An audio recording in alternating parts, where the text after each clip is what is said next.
आइए बच्चों, अब उन एरर्स के बारे में बात कर लेते हैं जो recording in the wrong book की वजह से होती हैं। अपनी इस बात को मैं कुछ एग्जांपल्स के जरिए आपको समझाने जा रहा हूं बच्चों। इस पहली ट्रांजैक्शन को देखिए। Credit sale to A ₹7,000 was recorded in the purchases book. तो आपने क्रेडिट सेल करी है, ए को करी है, 7,000 की करी है, बट इसको हमने सेल्स बुक की जगह गलती से परचेज बुक में लिख लिया। सेल को अगर आप परचेज बुक में लिख लेते हैं बच्चों, तो ऐसा करने से आपका जो डेटर है वो क्रेडिटर बन गया है ना बच्चों, और आपने सेल को बढ़ाने की जगह परचेज को बढ़ा दिया। ठीक है बच्चों, तो गलती क्या हो गई है ऐसा करने से? सेल को परचेज बुक में लिखने से आपकी परचेज बढ़ गई और सेल कुछ भी नहीं हुई, ना वो बढ़ी ना कम हुई, और आपका जो डेटर है वो क्रेडिटर बन गया। तो अब वो करना क्या है? आपको सेल को बढ़ाना है, क्योंकि सेल आपका हुआ है, हुई तो सेल है। परचेज को आपको कम करना है, और ए जो है उसको क्रेडिटर से डेटर बनाना है। ठीक है बच्चों, सेल को बढ़ाना है, परचेज को कम करना है, और क्रेडिटर को वापस डेटर बनाना है। ठीक है बच्चों, तो क्रेडिटर को अगर आपको वापस डेटर बनाना है तो आपको डबल अमाउंट का यूज करना पड़ेगा। इस बात को ध्यान रखिएगा। पहले ए के अंदर का क्रेडिटर खत्म करना है, फिर उसके अंदर का डेटर बढ़ाना है, उसके लिए डबल अमाउंट लगेगा, यानी 14,000 से ए को आपको डेबिट करना है। आपको एज अकाउंट डेबिट करना है 14,000 से, परचेज को कम करना है, इसलिए परचेज क्रेडिट हो जाएगा। सेल को बढ़ाना है, इसलिए सेल्स भी क्रेडिट हो जाएगा। परचेज को घटाने के लिए क्रेडिट करेंगे, सेल को बढ़ाने के लिए क्रेडिट करेंगे। ठीक है बच्चों, ये भी एक टू साइडेड एरर ही है। Recording in the wrong book है तो recording error he, that's why. ठीक है बच्चों, इसका अगला पॉइंट जस्ट अपोजिट है। इस बार आपने बी से गुड्स परचेज करे थे फॉर ₹9,000 और वो गलती से सेल्स बुक में रिकॉर्ड हो गया। तो था वो परचेज लेकिन रिकॉर्ड हो गया सेल्स बुक में। तो यहां पर इस बार आपको सेल को कम करना है, परचेज को बढ़ाना है, और बी के अंदर के डेटर को खत्म करना है, क्योंकि आपने सेल्स बुक में रिकॉर्ड करके उसे डेटर बना दिया, और उसके अंदर के क्रेडिटर को बढ़ाना है। तो डेटर को कम करना है, क्रेडिटर को बढ़ाना है। ठीक है, उसके लिए डबल अमाउंट लगेगा, और इसका बी के अंदर का क्रेडिटर बढ़ाना है तो इस बार बी को क्रेडिट करना पड़ेगा डबल अमाउंट से। परचेज को बढ़ाने के लिए डेबिट करिए, सेल को कम करने के लिए डेबिट करिए, और हकीकत में वो क्रेडिटर है, हमने मान लिया उसको डेटर, तो उसके अंदर का डेटर खत्म करना है, क्रेडिटर बढ़ाना है, तो डबल अमाउंट लगेगा। इसलिए बी जो है वो डबल अमाउंट से क्रेडिट हो जाएगा, यानी 18,000 से इन दोनों में 9,000 आ जाएगा। क्लियर बच्चों, आया लॉजिक समझ में? तीसरे पॉइंट पे देखिए, गुड्स रिटर्न टू सी। आपने सी को गुड्स रिटर्न करे हैं जो रिकॉर्ड होने चाहिए थे सेल्स रिटर्न बुक में, हो गया गलती से रिकॉर्ड होने चाहिए थे परचेज रिटर्न बुक में, हो गया गलती से सेल्स रिटर्न बुक में। सही है बच्चों? तो अब यहां पर लॉजिक समझिए। सेल्स रिटर्न को आपको कम करना है, जिसके लिए क्रेडिट करना पड़ेगा। परचेज रिटर्न को बढ़ाना है तो उसे भी क्रेडिट करना पड़ेगा, बिकॉज सेल्स रिटर्न को कम करने के लिए क्रेडिट किया जाएगा, परचेज रिटर्न को बढ़ाने के लिए क्रेडिट किया जाएगा, और सी में यानी पर्सन में अपने आप ही डबल अमाउंट आ जाएगा और वो डेबिट हो जाएगा। ठीक है बच्चों, तो अगर आप पर्सन का लॉजिक नहीं लगा रहे, आप सेल रिटर्न और परचेज रिटर्न का लॉजिक लाएंगे तो भी आप सही एंट्री बना देंगे।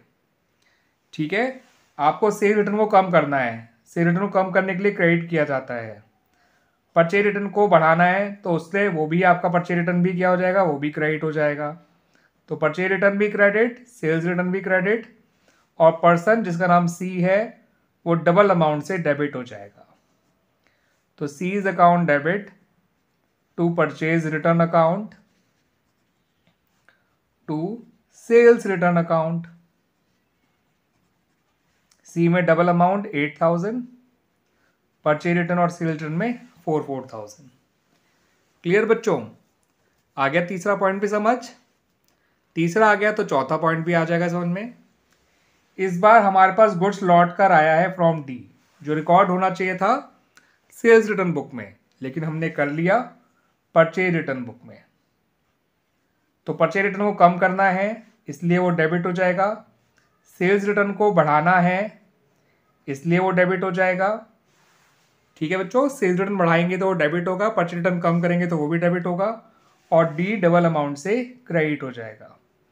तो सेल्स रिटर्न अकाउंट डेबिट आप लोग पूरा लिखिएगा, purchase return account debit to D. Amount था ये 1000, तो ये 1000 का हो जाएगा 2000 डी में, यहां आएगा 1000 1000। क्लियर बच्चों? Now look at the fifth point. अच्छा पॉइंट है ये। गुड्स रिटर्न फ्रॉम ई, यानी कि रिकॉर्ड होना चाहिए था सेल्स रिटर्न में, हो गया परचेज बुक में। होना था सेल्स रिटर्न में, हो गया परचेज बुक में। याद रखिएगा परचेज रिटर्न नहीं, परचेज बुक में रिकॉर्ड हुआ है।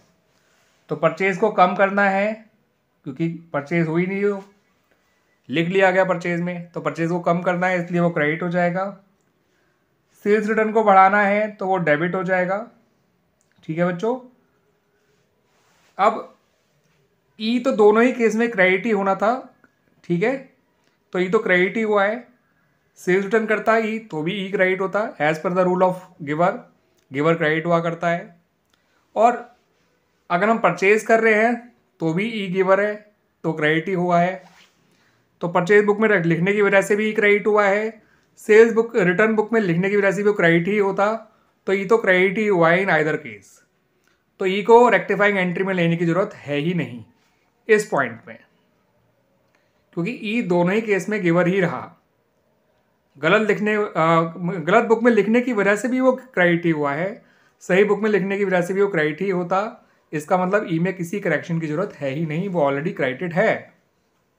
आपको सिंपली क्या करना है, सेल्स रिटर्न को डेबिट करना है क्योंकि सेल्स रिटर्न बढ़ाने के लिए डेबिट किया जाता है, और परचेज अकाउंट को याद रखा बच्चों, परचेज रिटर्न नहीं परचेज अकाउंट, और परचेज को जब कम किया जाता है तो वो क्रेडिट ही हुआ करता है।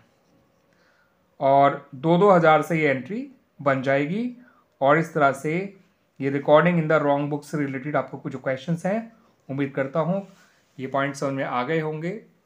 अगर रॉन्ग बुक अपोजिट नेचर की होती है जैसे कि सेल और परचेज, तो यहाँ पर जो सही है उसके अकॉर्डिंग सेल अकाउंट और परचेज अकाउंट दोनों क्रेडिट हो गए। ठीक है बच्चों? और पर्सन डबल अमाउंट से डेबिट हो गया।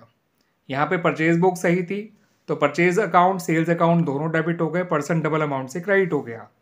यहाँ पर परचेज रिटर्न बुक ठीक थी तो परचेज रिटर्न अकाउंट और सेल रिटर्न अकाउंट दोनों क्रेडिट हो गए। ठीक है बच्चों, ये रहा वो पॉइंट। और पर्सन डबल अमाउंट से डेबिट हो गया। यहाँ पर सेल रिटर्न बुक ठीक थी, परचेज रिटर्न बुक गलत थी, तो cell return account debit, purchase return भी डेबिट, दोनों डेबिट हुए, पर्सन डबल अमाउंट से क्रेडिट हो गया। तो इन चारों में अपोजिट नेचर की बुक में रिकॉर्ड हो गया था। ठीक है बच्चों? सेल परचेज में, या परचेज सेल में, या फिर सेल रिटर्न परचेज रिटर्न में, या फिर परचेज रिटर्न सेल्स रिटर्न में। तो ऐसे में दोनों अकाउंट, उन बुक से रिलेटेड अकाउंट दोनों ही डेबिट या दोनों ही क्रेडिट होते हैं, और पर्सन डबल अमाउंट से अपोजिट साइड लिखा जाता है। लेकिन यहाँ पर रॉन्ग बुक तो है लेकिन उसका नेचर सेम है। सेल्स रिटर्न भी डेबिट हुआ करती है, परचेज भी डेबिट ही हुआ करता है। आपने सेल्स रिटर्न को परचेज बुक में लिख लिया तो ये नेचर को कि दोनों का सेम था, तो सही बुक को डेबिट किया, गलत बुक को क्रेडिट, बल्कि सही बुक के अकाउंट को डेबिट किया, गलत बुक के अकाउंट को क्रेडिट किया। पर्सन दोनों ही केस में ठीक रहा। ठीक है? ई को क्रेडिट ही होना था, परचेज बुक में लिखने की वजह से भी वो क्रेडिट ही हुआ, अगर हम सेल रिटर्न बुक में लिखते तो भी वो क्रेडिट ही होता। दैट्स वाई रेक्टिफाइंग एंट्री में ई का नाम ही नहीं आया। सेल्स रिटर्न को डेबिट किया, परचेज को क्रेडिट किया। ठीक है बच्चों, उम्मीद करता हूं कि आपको recording in the wrong book वाली ट्रांजैक्शन को रेक्टिफाई करना अच्छी तरह से आ गया होगा।